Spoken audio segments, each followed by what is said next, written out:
Local governments depend on the state to fund a host of things like essential services and things like mass transit. And just like the state, they're taking a fiscal hit right now because of the coronavirus.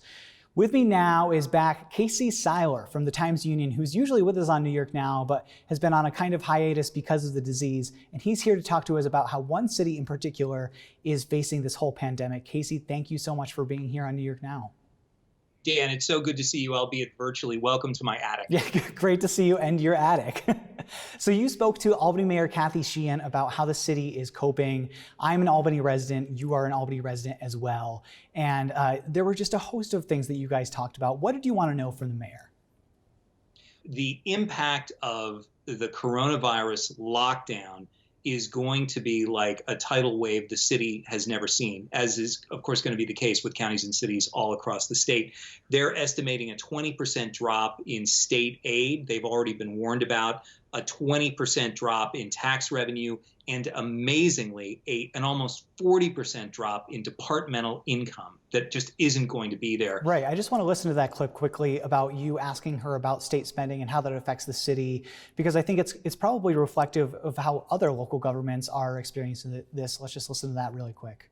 The numbers are, of course, daunting. For the city, it's facing a tax revenue drop estimated at perhaps as high as 20%, a state aid cut that could be 20% as well, and a drop in departmental income of 39%.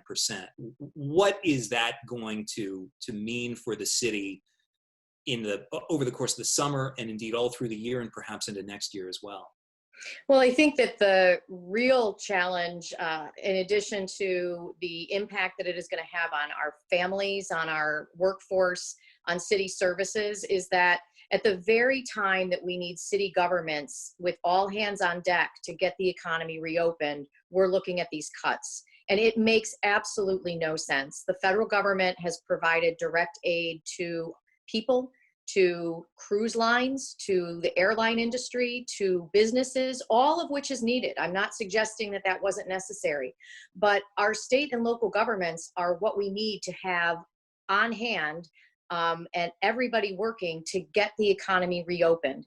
Okay, so Casey, where can people watch that whole interview between you and Albany Mayor Kathy Sheehan? They can watch that on the Times-Union's Facebook Live page, where we have been doing every weekday 1 o'clock live chats. They began very raw with essentially journalists or editors just kind of doing monologues, hoping that everybody was doing okay and talking about their different beats or areas of coverage. Over the course of the last 2 months, we've become a little bit more sophisticated. We can now actually do Zoom interviews with one or two people. So it's provided a way, I think, to connect with our readers in the same way that you've done such a great job connecting with viewers over the course of the crisis. Oh, definitely. Fantastic work by the Times-Union. Casey, we will see you soon. Thanks for being here. Dan, it's great to see you. Stay well.